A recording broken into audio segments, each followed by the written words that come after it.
সবাই আজকে আমার দুঃখে দুঃখী হইয়া আমার ব্যবসায়ী ভাইরা আমার সাথে একসাথে কাজ মিলাইছে। এখানে আছেন আমার প্রিয়, আমাদের খুবই দায়িত্বশীল সেক্রেটারি মশাহিদ ভাই। উনিও অক্লান্ত পরিশ্রম করছে যে আমার বাজারে এগুলো চলতে পারতো না। আর আপনারা তো আসুন, এখন আমরা বাজার যেমনি সাদা মুক্ত থাকে, আমরা সহজ সরল মানুষ, খেটে খাওয়া মানুষ, কষ্ট করে চলি। আমরা একটা ড্রাইভার চাইতাম আপনারা আমরা দেখবা, সাহায্য করবা। আমরা সাদা দিয়ে ব্যবসা হইলে আমরা সাদা লাগে বাজে মুড়ি। এখন আপনারা সমাজের বিবেক। আমি একজন সহজ সরল আইন মান্যকারী সাধারণ ব্যবসায়ী।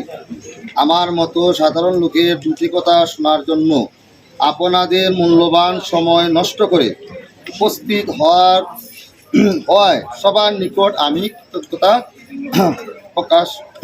কৃতজ্ঞতা জানাচ্ছি। সাংবাদিক ভাইয়েরা, আমি শ্যামলকান্ত গুপ, পিতা মৃত শ্যামাকান্ত গুপ, সাং যাত্রাবাসা ৯ নং ওয়ার্ড, জগন্নাথপুর পৌরসভা, উপজেলা জগন্নাথপুর, জেলা সুনামগঞ্জের বাসিন্দা। আমি জগন্নাথপুর বাজারে TNT রোডে অবস্থিত। আমার মালিকানা গুড শপিং সেন্টারে আসল জলকেশন নামের ব্যবসা প্রতিষ্ঠানের মাধ্যমে দীর্ঘদিন যাবৎ সুনামের সাথে ব্যবসা পরিচালনা করে আসছি। জগন্নাথপুর পৌর শহরে বলবল গ্রামের মৃত আব্দুল হাকিমের পুত্র জমিয়ত উলামায়ে ইসলাম জগন্নাথপুর পৌর শাখা সদস্য মোহাম্মদ লিটন মিয়া ও তার শ্যালক উপজেলা চিলাউড়া গ্রামের ওয়াইজ উল্লার পুত্র চিলাপুরা অলদিপুর ইউনিয়নের সাবেক জামাতের যুগ্ম সাধারণ সম্পাদক রেজাউল করিম রিপন আমাকে আওয়ামী লীগের ট্যাগ দিয়ে নানাভাবে ভয়ভীতি, হুমকি, দামকি প্রদর্শন করিয়া আসিতেছে।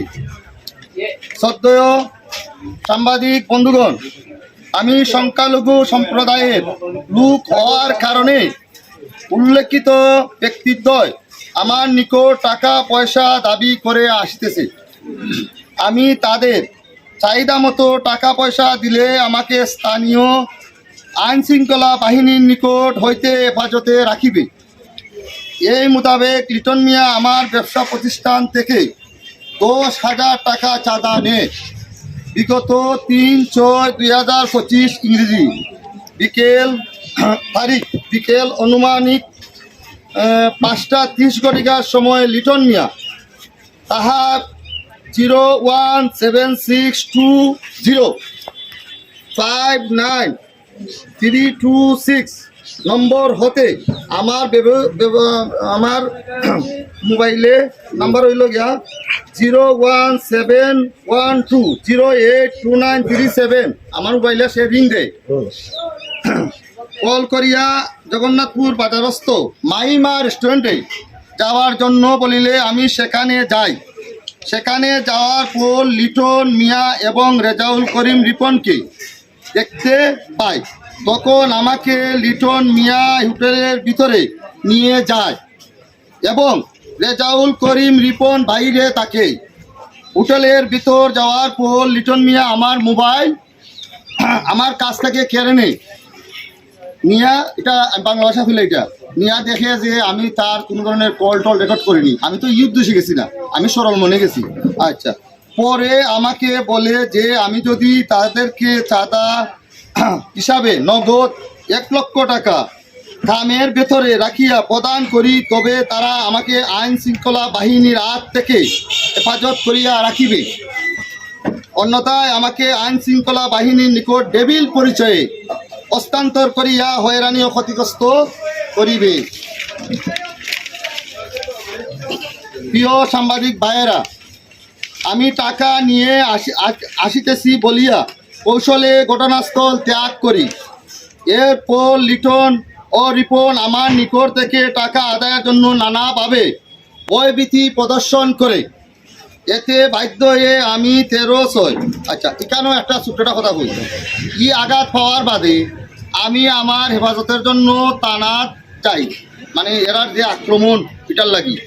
তখন ওসি সাহেবের রুমে গিয়া আমার যে ব্যথা যে আঘাত হয়েছে আমি এটা বলা লাগিয়েছি, আমার সাথে সাথে 1 মিনিটের ভিতরে তারাও ঢুকছি, ঢুকিয়া এখানো তারা কুত্তা পাগল হয়ে গেছে আমার অ্যারেস্ট করার লাগি। বারবার তারা সেকেন্ড ওসি তদন্ত ওসি সবরে চাপ প্রয়োগ করছে আমার তাড়াতাড়ি করে অ্যারেস্ট করতো। তখন তারাও ধন্যবাদ দেয়, তারা কাছে রাষ্ট্র থেকে আমাদের নির্দেশ একজন ব্যবসায়ীকে ডাবল নিরাপত্তা দেওয়ার জন্য কোনো ব্যবসায়ীকে হয়রানি করা যাবে না বা কোনো ধরনের প্রতারণা করা যাবে না। যদি সঠিক কোনো তথ্য প্রমাণে পাওয়া যায় কোনো ব্যক্তি অপরাধী, তখন আমরা তাদের সাথে অ্যাকশন নেব, কিন্তু কোনো ব্যক্তির কথায় কোনো ব্যবসায়ীকে আমরা গ্রেপ্তার করব না। আমরা এটা পারবো ওনাকে ডাবল নিরাপত্তা দিয়ে ওনার স্থানে ওনাকে পৌঁছে দিতে। ধন্যবাদ জানাই আমি আইন শৃঙ্খলা বাহিনীকে সেদিন এই অবস্থান নেওয়ার জন্য।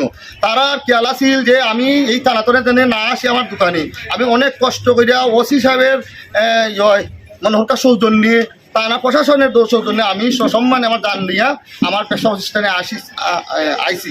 এখানে আমি অসুস্থ হওয়ার কারণে আমি আবার সিলেট গেছি, অসুস্থ আমি, কিন্তু আমি শেষ পর্যন্ত আমার জানের যে হুমকি টুমকি তারা হচ্ছে আমার পৃথিবীতে রাখতে রায় চাঁদা না দেওয়ার অপরাধী। 13/6 তারিখে মোহাম্মদ লিটন মিয়া ও তার শ্যালক চিলাউড়া বলদিপুর ইউনিয়ন সাবেক জামাতের যুগ্ম সাধারণ সম্পাদক রেজাউল করিম রিপনকে আসামি করে থানায় অভিযোগ দায়ের করি। উক্ত অভিযোগে জগন্নাথপুর বাজার তদারক কমিটির বর্তমান সেক্রেটারি মুশাহিদ আলীকে সাক্ষী হিসাবে অন্তর্ভুক্ত করি। আপনারা আমি সব কিছু শেয়ার করছি। আমরা বাজারের ব্যবসায়ী কোনো আঘাত পাইলে আমরা তাৎক্ষণিক আমরা সেক্রেটারিকে জানানি আমরা উচিত, কারণ তিনি বাজারের নির্বাচিত ব্যবসায়ী প্রতিনিধি হিসাবে উল্লেখিত ঘটনার বিষয়ে আমি সব সময় উনাকে অবগত করেছি। অভিযোগ দায়েরের পর লিটন মিয়া ও রেজাউল করিম রিপন এবং তাদের লোকজন আমাকে এবং আমার পরিবারের সদস্যের নানাভাবে হুমকি প্রদান করিয়া আসিতেছে। এমনকি বিভিন্ন মাধ্যমে আমার ব্যবসা প্রতিষ্ঠান ভাঙচুর ক্ষতিসাধন এবং আমার উপর মিথ্যা অভিযোগে মামলা দায়ের করার হুমকি দিচ্ছে, যার ফলে আমরা পুরো পরিবার চরম নিরাপত্তাহীনতায় ভুগতেছি। আপনারা সমাজের বিবেক, আমি আপনাদের মাধ্যমে জামাতে ইসলামী বাংলাদেশ ও জমিয়তে উলামা ইসলাম বাংলাদেশের কেন্দ্রীয় সুনামগঞ্জ জেলা ও জগন্নাথপুর উপজেলা নেতৃবৃন্দ প্রশাসন নিকট আমি সহ আমার পরিবারের সদস্যর জানমাল নিরাপত্তা ও নির্বিঘ্নে ব্যবসা পরিচালনার সহযোগিতা কামনা করেছি। এখন হলো কথা, আমার উপরে গতকাল রাইতো তারা একটা মামলা করছে, আমার উপরে খরচা করছে আরও নিরীহ 2জন ব্যক্তি, এরার লোক আমার কোনো ধরনের কোনো নাই, যুগসূত্র নাই, এরা আমার পরিবারও নাই, এরা আমার গোষ্ঠীও না, কিচ্ছু নাই। আরও 2জন আসামি দেওয়া করছে এই চাঁদাবাজ। 2জনের নাম হলো, একজন হলো আমরা শফিক ভাই বটেরতল বাড়ি, একজন হলো খেজর ভাই, তার নে রাফন ভাই, নাম কি তার পুরোটা ফারুক ভাই, আর হলো যা মুশাহিদ ভাই। উনিও অক্লান্ত পরিশ্রম করছে যে আমার বাজারে এগুলো চলতে পারতো না। আর আপনারা তো আসুন, এখন আমরা বাজার যেমনি সাদা মুক্ত থাকে, আমরা সহজ সরল মানুষ, খেটে খাওয়া মানুষ, কষ্ট করে চলি, আমরা একটা ড্রাইভার চাইতাম আপনারা আমরা দেখবা সাহায্য করবা। আমরা সাদা দিয়ে ব্যবসা হইলে আমরা সাদা লাগে বাইতে মুখি, এখন আপনারা এটা আমরা লয় তাস্তা সবসময় সুখে দুঃখে, আমরা এটা থেকে মুক্তি চাই এই চাঁদা দেখে। ধন্যবাদ সকলকে। সবাই আজকে আমার দুঃখে দুঃখী হইয়া আমার ব্যবসায়ী ভাইরা আমার সাথে একসাথে কাজ লাগছে। এখানে আছেন আমার প্রিয়, আমাদের খুবই দায়িত্বশীল সেক্রেটারি আমার ভাই